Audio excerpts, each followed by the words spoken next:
우리는 세상이 실체적으로 존재한다고 생각하면서 살아갑니다. 그러나 세상이 실제로 있다는 것의 실제 상황은 어떨까요? 그것을 뭐라고 설명할 수 있을까요?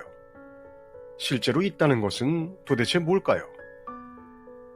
실제로 있다는 것, 그것은 우리가 보고 듣고 느끼는 각각의 감각에 대한 결과, 즉 감각의 세계를 명칭이라는 테두리 안에 집어넣어서 정형화한 것에 불과합니다.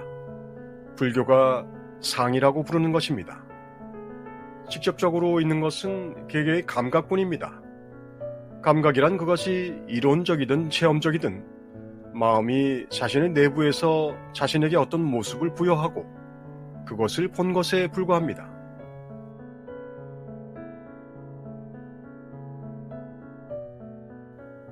말로는 다 이해하는데 이걸 정말로 이해하고 나면 뭔가 텅 빈 것 같은, 뇌가 뚫려버린 것 같은 느낌이 들 수도 있습니다.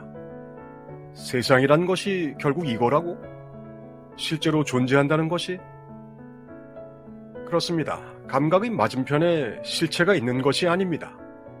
실체라는 것은 감각을 바탕으로 해서 정형적으로 구성해 놓은 것에 불과합니다. 직접적인 감각이란 사실 마음이 드러낸 것에 지나지 않습니다. 그래서 그 자신은 실체가 없습니다. 마음이 드러내서 그 자신을 보고 있는 것 말고는 없는 이 사태를 불교에서는 식이라고 말합니다.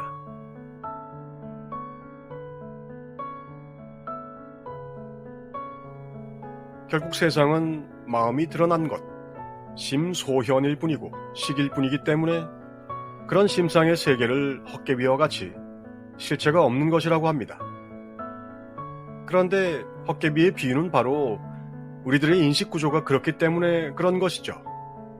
나의 세계를 식이 드러내고 나는 그것을 세계로 받아들이고 그게 바로 게임의 법칙이었던 것입니다.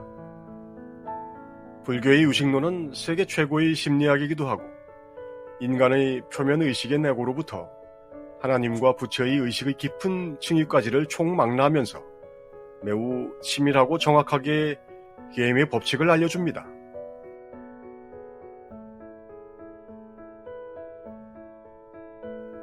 그런데 이렇게 사실 그대로를 알려주고 이게 지금 게임이야 라고 일러주는데도 우리는 왜 그 헛개비 같은 상황을 벗어나지 못하는 것일까요? 게임인 줄 알았으면 나올 수도 있어야 하는 것 아닐까요? 이 세상으로부터 벗어나고 싶다는 말은 알고 보면 꿈을 깨고 싶다는 말이 아니라 꿈 속에서 행복하고 싶은데 그게 잘 되지 않아 속상하다는 말과 같습니다. 왜 이런 걸까요?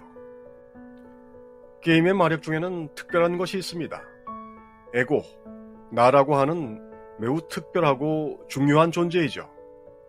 모든 불행과 갈등이 생겨나는 이 존재는 한마디로 말하기가 어렵긴 하지만 무지와 오만이라고 해두죠.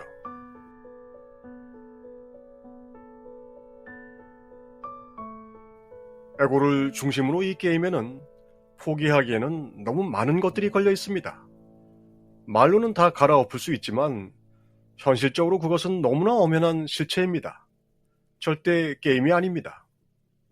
에고를 통해 이 세상은 실체성을 얻습니다. 에고는 이 게임의 캐릭터와 아이템을 묶어주는 접착제입니다. 이걸 알지 못하는 이상 이 세상은 그저 내 마음이 드러난 것이라고 하는 유식도 소용없습니다. 그래서 사실 유식의 핵심은 말라식이라는 에고의 정체를 밝혀낸 것입니다. 에고는 세상을 바라보는 자를 자처하며 사실상 게임 속의 하나님을 자처합니다.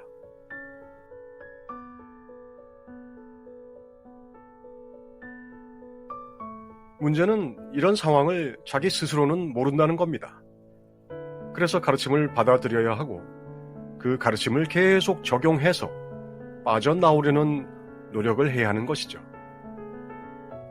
세상의 실체라는 것이 알고 보면 감각과 관념의 무궁무진한 행진일 뿐이고 그것을 깨닫는 것은 쉽지 않다고 해도 일단 이해하면 감각과 관념의 세상에 허우적거리지 않을 수는 있습니다.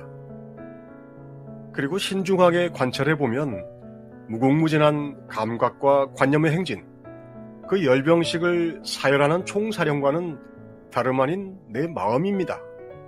실체가 있다는 세상이 내 마음의 도열인 것을 알 수가 있습니다.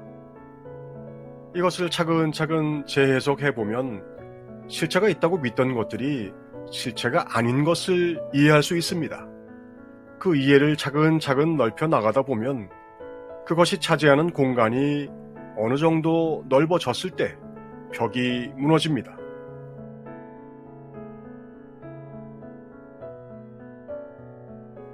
게임 밖의 하나님, 그리스도로서 전체인 것은 어떤 것도 필요로 하지 않습니다. 기뻐하지도 실망하지도 느낌이나 정서도 신념이나 태도도 없고 그 평화는 아주 깊고 절대적입니다.